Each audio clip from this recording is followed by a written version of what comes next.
Hey, what's up Minecraft gamers? So my first video I ever created was a tutorial on this cobblestone farm. And after I put out the world download, I was tinkering around with it a little bit, and I made one small change that drastically increased the yields of this farm.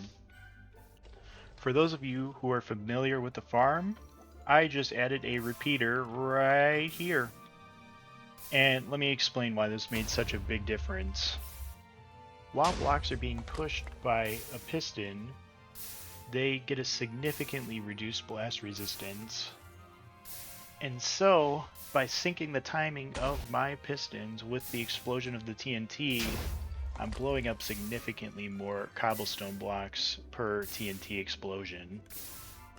Okay, so I will be doing a tutorial for this new and improved cobblestone farm, but before we get into that, here is a material list. I'll just hover over everything really quick.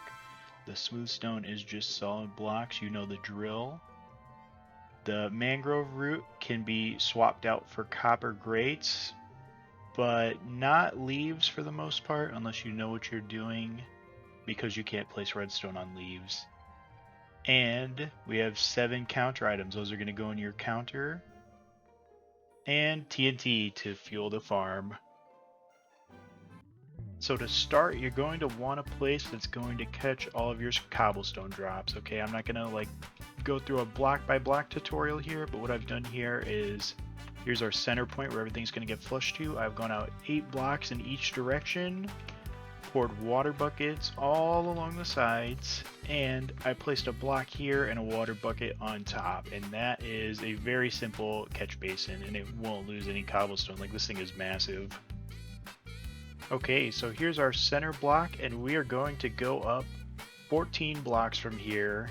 1, 2, 3, 4, 5, 6, 7, 8, 9, 10, 11, 12, 13, 14. You can break this pillar, or it could be scaffolding if you need to climb up there. Okay, this will be our reference block. This is the height where the highest cobblestone is going to get generated.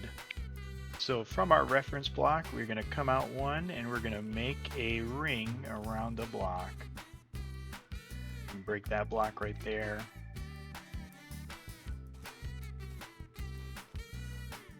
And once we have this ring here, we are going to waterlog all of these mangrove roots.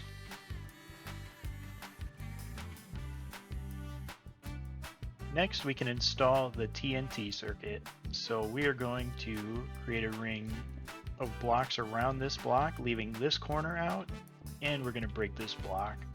Then we're going to place a block here and a block here. This one will be redstone. This will be a repeater on 4 ticks. This will be redstone. We're going to have a comparator and another comparator, 2 redstone right here, and then we're going to come underneath here and we're going to place a dispenser. And one last thing, we're going to, look, here's your gap you left out. You're going to put the piston right here. And that is the TNT circuit. Okay, so next we're going to connect the counter from here. So we're going to place a permanent block, a temporary block, and another temporary block, and up here will be the counter. So it's going to be a sticky piston. We're going to have right here and right here, and right here are all blocks. This will be redstone dust. This will be a comparator. We're going to put a dropper like that, and then we're going to put another dropper facing into that, and we're basically going to mirror this from here. So we'll come down here,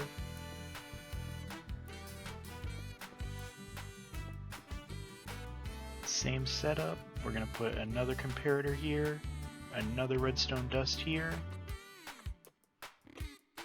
Oh. Place a sticky piston right there.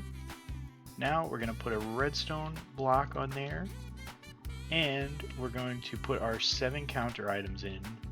and that is the counter engage. And the last thing you could do from here is come down here and place 2 observers underneath the piston. Replace these 2 temporary blocks with 2 observers.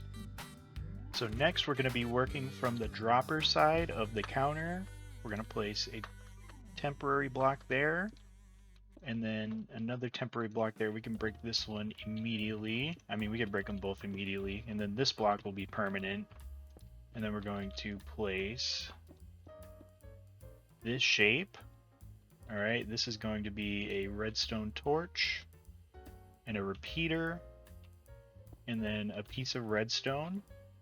Coming out from here, we're going to go 4 blocks, another one jutting up there, and an observer with the face looking up. And then we're going to add a repeater on 4 ticks, another repeater on 4 ticks, another one on 4 ticks, and the last repeater on 2 ticks. Then we're going to put in a piece of redstone dust, and this is a functioning clock. And to toggle it off, we can place a lever here and turn it on. Oh, and of course, we're going to replace this original temporary block with an observer facing into the counter. Okay, next we're going to be working from this observer that's on the clock. We're going to place a temporary block underneath, and then that is a permanent block. And we're going to wrap this around 1 block outside of the mangrove roots. So like this. We're going to leave this corner out, and we're going to mirror this over on the other side. Now that's in, and we can run redstone dust all along this.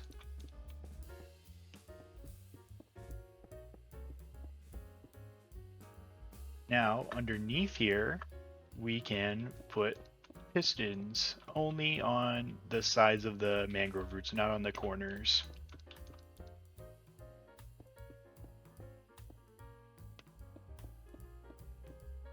Alright, so you should have placed 20 pistons on 4 sides, and the way this would work is once the clock is turned on, these will pulse consistently. Okay, and next is the lava, where we house the lava. So I'm going to show you how to do this on one side, and it will be mirrored to all 4 sides. So we're going to place 2 temporary blocks coming out of your mangrove root. Alright, and then this is a permanent block. Come out 2 blocks in each direction. You're also going to come off the bottom of that block and go 2 blocks in each direction. Then a temporary block and a permanent block, and a temporary block and a permanent block. Then you can break your temporary blocks, and you can put your lava in, and it will start generating cobblestone. Okay, and with your lava in on all 4 sides, all of the cobblestone generation is complete. And if you load the dispenser with TNT, this thing will start producing and exploding your cobblestone. Okay, before you run the farm, we need to have a talk about storage. So with the new improvement, this cobblestone farm produces about 45,000 cobblestone per hour. And one singular hopper can process about 9,000 items an hour. So in order to keep up with the output of this farm, you're going to need at least 5 hoppers working on all of the items that come out of it. So I'll show you a little thing I've done here. This is a double speed hopper because this hopper is both pushing items into this hopper while the hopper underneath is pulling items. And this allows you to process 18,000 items with 1 hopper.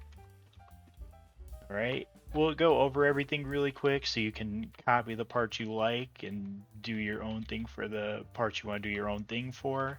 But what we have here, this water setup will force the item entities to bunch up. It is a water source block up here. It's traveling down 1 block and then turning into a water stream. Alright, over here there are honey blocks to align your items slightly further than like there's a hopper underneath here. It aligns your items over the hopper while they travel down the water stream, and then that allows you to push them with the water while also processing them with the hoppers. And lastly, there's a soul fire here so that any excess items get burned and also nothing catches on fire. Like the soul fire is not going to spread onto these chests. So yeah, take what you want from that and build your storage. You can even, if you want to copy this exactly, here's a side view. I've just tiled this over 5 times. You could do it more or less if you want. You're going to need at least 3 rows of this to keep up with the output. Okay, now let's start the farm and make sure everything is running smoothly. So you're going to load up the dispenser with TNT, and you're going to flip on the lever.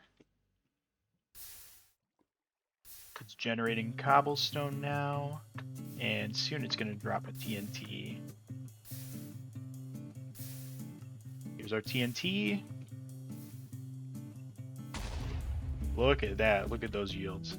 And I didn't build a storage system on this one, but yeah, this would all go into your storage, whatever you built, and it's functioning properly. Right, if you've generated some cobblestone before you started running the farm with TNT, you may have to break blocks at the bottom, because if this generates 13 rows of cobblestone, the pistons won't push it anymore, and if the pistons stop pushing it, you can't take advantage of that reduced blast resistance, and so it's going to work like the old example I showed you when I was going over that. Alright, and with that said, thank you so much for watching. I know this is basically a video I've done before, but I knew I could do it better, and I've also made the farm better. Like, this is significantly better than the old version. So, yeah, I wanted to take another crack at it, make a better video. Alright, if you enjoyed this tutorial or my other tutorials, please subscribe to the channel. It would help me reach you a lot easier. Be sure to leave a like on the video if you end up using this farm, or if you like the improvement or anything. And also, comment below. You could say anything, really. I'm just happy to hear your thoughts. Alright? Thank you so much for watching again, and you have a good rest of your day. Bye-bye.